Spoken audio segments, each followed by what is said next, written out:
Hello అండి. Welcome to middle class life cooking. ఇవాళ recipe వచ్చి బెండకాయ పులుసు, పక్కా నెల్లూరు స్టైల్.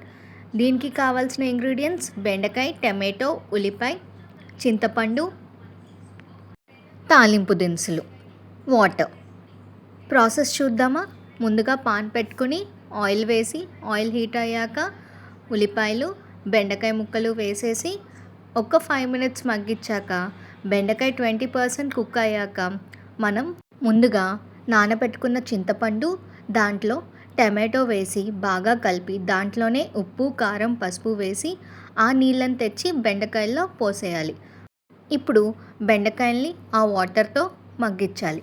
10 minutes దాకా స్టవ్ మీడియంలో పెట్టుకుని మగ్గించుకుంటూ ఉంటే బెండకాయల్లోకి ఆ పులుసు అంతా బాగా పడుతుంది.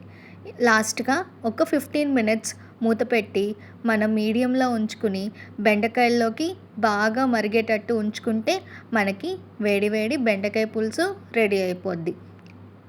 బెండకాయని మన డైట్లో ఇంక్లూడ్ చేసుకోవడం వల్ల మనకి డైజెషన్ ఇంప్రూవ్ అవుతుంది, ఫైబర్ కంటెంట్ ఎక్కువ ఉంటుంది అండ్ మన బాడీకి కావాల్సిన విటమిన్స్ అండ్ మినరల్స్ కూడా దొరుకుతాయి. చూడండి, నేను హాట్గా రైస్లో పేర్ చేసుకుంటున్నాను. Please like and subscribe.